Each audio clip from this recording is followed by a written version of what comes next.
दूसरे स्कंद का 5वां अध्याय सृष्टि वर्णन। नारद ने पूछा, पिताजी आप केवल मेरे ही नहीं सबके पिता समस्त देवताओं से श्रेष्ठ अविशिष्ट करता है। आपको मेरा प्रणाम है। आप मुझे वह ज्ञान दीजिए जिससे आत्म तत्व का साक्षात्कार हो जाता है। पिताजी इस संसार का क्या लक्षण है? इसका आधार क्या है? इसका निर्माण किसने किया है? इसका प्रलय किसमें होता है? यह किसके अधीन है? और वास्तव में यह क्या वस्तु? आप इसका तत्व बतलाइए। आप तो यह सब कुछ जानते हैं, क्योंकि जो कुछ हुआ है, हो रहा है या होगा, उसके स्वामी आप ही हैं। यह सारा संसार हथेली पर रखे हुए आंवले के समान आपकी ज्ञान दृष्टि के अंतर्गत ही है। पिताजी आपको यह ज्ञान कहाँ से मिला? आप किसके आधार पर ठहरे हुए हैं? आपका स्वामी कौन है और आपका स्वरूप क्या है? आप अकेले ही अपनी माया से पंचभूतों के द्वारा प्राणियों की सृष्टि कर लेते हैं। कितना अद्भुत है! जैसे मकड़ी अनायास ही अपने मुंह से जाला निकालकर उसमें खेलने लगती है, वैसे ही आप अपनी शक्ति के आश्रय से जीवों को अपने में ही उत्पन्न करते हैं और फिर भी उस आप में कोई विकार नहीं होता। जगत में नाम रूप और गुणों से जो कुछ जाना जाता है, उसमें मैं ऐसी कोई सत असत उत्तम मध्यम या अधम वस्तु नहीं देखता जो आपके सिवा और किसी से उत्पन्न हुई हो। इस प्रकार सबके ईश्वर होकर भी आपने एकाग्र चित्त से घोर तपस्या की। इस बात से मुझे मोह के साथ साथ बहुत बड़ी शंका भी हो रही है कि आपसे बड़ा भी कोई है क्या? पिताजी आप सर्वज्ञ और सर्वेश्वर हैं। जो कुछ मैं पूछ रहा हूँ वह सब आप कृपा करके मुझे इस प्रकार समझाइए कि जिससे मैं आपके उपदेश को ठीक ठीक समझ सकूं। ब्रह्मा जी ने कहा, बेटा नारद, तुमने जीवों के प्रति करुणा के भाव से भरकर यह बहुत ही सुंदर प्रश्न किया है, क्योंकि इससे भगवान के गुणों का वर्णन करने की प्रेरणा मुझे प्राप्त हुई है। तुमने मेरे विषय में जो कुछ कहा है, तुम्हारा वह कथन में भी असत्य नहीं है,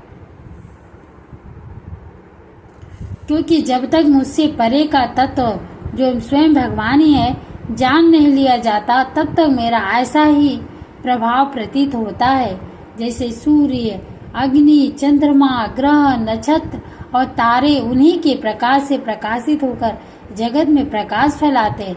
वैसे मैं भी उन्हीं स्वयं प्रकाश भगवान के चिन्मय प्रकाश से प्रकाशित होकर संसार को प्रकाशित कर रहा हूँ। उन भगवान वासुदेव की मैं वंदना करता हूँ और ध्यान भी जिनकी दुर्जय माया से मोहित होकर लोग मुझे सद्गुरु कहते हैं। यह माया तो उनकी आंखों के सामने ठहरती ही नहीं, झेप कर दूसरे ही भाग जाती है। परम संसार के अज्ञानी जन उसी से मोहित होकर यह मैं हूँ, यह मेरा है, इस प्रकार बकते रहते हैं। भगवत स्वरूप नारद, द्रव्य, कर्म, काल, स्वभाव और जीव वास्तव में भगवान से भिन्न दूसरी भी वस्तु नहीं है।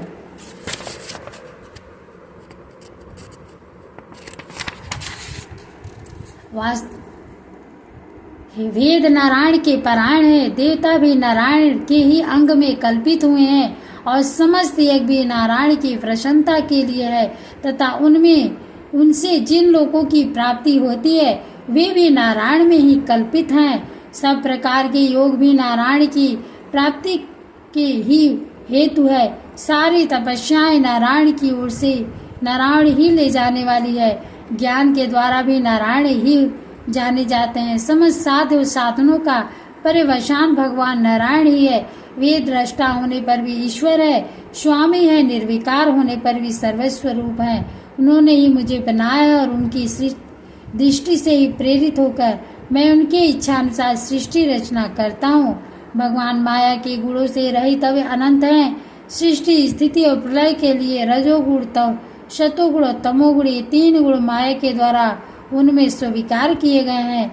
ये तीनों गुण द्रव्य, ज्ञान और क्रियाएं का आश्रय लेकर मायातीत नित्य मुक्त पुरुष को ही माया में स्थित होने पर कार्य कारण और कर्तापन के अभिमान से बांध लेते हैं। नारद इंद्रियातीत भगवान गुणों के इन तीन आवरणों से अपने स्वरूप को भली भांति ढक लेते हैं, इसलिए लोग उनको नहीं जान पाते। सारे संसार के और मेरे भी एकमात्र स्वामी वही हैं। मायापति भगवान ने एक से बहुत होने की इच्छा होने पर अपनी माया से अपने स्वरूप में स्वयं प्राप्त कर काल कर्म और स्वभाव को स्वीकार कर लिया। भगवान की भक्ति से ही काल ने तीनों गुणों में लोभ क्षोभ उत्पन्न कर दिया, स्वभाव ने उन्हें रूपांतरित कर दिया और कर्म ने महत्व को जन्म दिया। रजोगुण सत्व गुण की वृद्धि होने पर महत्व का जो विकार हुआ उसने ज्ञान क्रिया और द्रव्य रूप त्रम प्रधान विकार हुआ।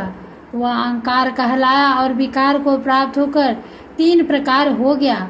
उसके भेद हैं वैकारिक तेजस और तामस। नारद जी विक्रम से ज्ञान शक्ति क्रिया शक्ति और द्रव्य शक्ति प्रधान है। और जब पंच महाभूतों के कारण तामस अहंकार में विकार हुआ उससे आकाश की उत्पत्ति हुई। आकाश की तन्मात्रा और गुण शब्द है। इस शब्द के द्वारा ही दृष्टा और दृश्य का बोध होता है। जब आकाश में विकार हुआ तब उससे वायु की उत्पत्ति हुई। उसका गुण स्पर्श है। अपने कारण का गुण आ जाने से यह शब्द वाला भी है। इंद्रियों में स्फूर्ति, शरीर में जीवनी शक्ति, ओज और बल इसी के रूप में है। काल कर्म और स्वभाव से वायु भी विकार हुआ, उससे तेज की उत्पत्ति हुई। उसका प्रधान गुण रूप है। शायद उसके कारण आकाश और वायु के गुण शब्द में स्पर्श भी इसमें है। तेज के विकार से जल की उत्पत्ति हुई। इसका गुण है रस। कारण तत्वों के गुण शब्द स्पर्श और रूप भी इसमें है। जल के विकार से पृथ्वी की उत्पत्ति हुई। इसका गुण है गंध। कारण के गुण कार्य में आते हैं। इस न्याय से शब्द स्पर्श रूप और रस ये चारों गुण भी इसमें विद्यमान है। वैकारिक अहंकार से मन की और इंद्रियों के 10 अधिष्ठात्रित देवताओं भी उत्पत्ति हुई। उनके नाम है दिशा, वायु, सूर्य, वरुण, अश्विनी कुमार, अग्नि, इंद्र, विष्णु, मित्र, प्रजापति। तेजस अहंकार के विकार से श्रोत, त्वचा, नेत्र, जिह्वा और प्राण ये 5 ज्ञान इंद्रियां वे वाक, हस्त, पाद, गुदा और ज्ञान इंद्रिया ये 5 काम इंद्रियां उत्पन्न हुई। साथ ही ज्ञान शक्ति रूप बुद्धि और क्रिया शक्ति रूप प्राण भी तेजस अहंकार से ही उत्पन्न हुए। श्रेष्ठ ब्रह्मवीर जिस समय वे पंचभूत इंद्रिय मन और सत्व आदि तीनों गुण परस्पर संगठित नहीं थे तब उन्होंने रहने के लिए भोगों का साधन रूप शरीर की रचना कर सके। जब भगवान ने इन्हें अपनी शक्ति से प्रेरित किया तब वे बल तत्व परस्पर एक दूसरे के साथ मिल गए और उन्होंने आपस में कार्य कारण भाव स्वीकार करके अभीष्ट समिष्ट रूप पिंड और ब्रह्मांड दोनों की रचना की। वह ब्रह्मांड रूप अंडा 1 सहस्त्र वर्ष तक निजी रूप से जल में पड़ा रहा। फिर काल कर्म और स्वभाव को स्वीकार करने वाले भगवान ने उसे जीवित कर दिया। उस अंडे को फोड़कर उसमें से वही विराट रूप निकला जिसकी जंघा, चरण, भुजाएं, नेत्र, मुख, सिर सहस्त्रों की संख्या में है। विद्वान पुरुष उपासना के लिए उसी के अंगों में समस्त लोक और उनमें रहने वाले वस्तुओं की कल्पना करते हैं। उसकी कमर से नीचे अंगों में 7 पाताल की और उसके पेड़ों से ऊपर के अंगों में 7 स्वर की कल्पना की जाती है। ब्रह्मांड इस विराट पुरुष का मुख है। भुजाएं छत्री हैं, जांघों से वश्य और पैरों से शूद्र उत्पन्न हुए हैं। पैरों से लेकर कटी पर्यंत 7 पाताल तथा भूलोक की कल्पना की गई है। नाभि में भूलोक की, हृदय में स्वर्लोक की और परमात्मा में यक्ष स्थल में महलोक की कल्पना की गई है।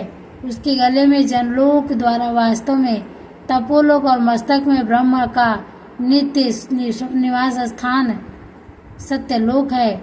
उस विराट पुरुष की कमर में अतल, जांघों से वितल, घुटनों से पवित्र सुतल लोक और जंघाओं में तलातल की कल्पना की गई है। एड़ी के ऊपर की गांठों में महातल, पंजे और एड़ियों में रसातल और तलुओं में पाताल समझना चाहिए। इन प्रकार विराट रूप सर्वलोकमय है। विराट भगवान के अंगों में इस प्रकार भी लोकों की कल्पना की जाती है कि उनके चरण का पृथ्वी के नाभि में भूलोक है और सिरलोक में स्वरलोक है। राधे राधे, धन्यवाद। अगला अध्याय भी अगले वीडियो में अवश्य सुनिएगा। दूसरों को भी शेयर करिए। इस वैशाख मास में सुनने से बहुत पुण्य मिलता है। धन्यवाद।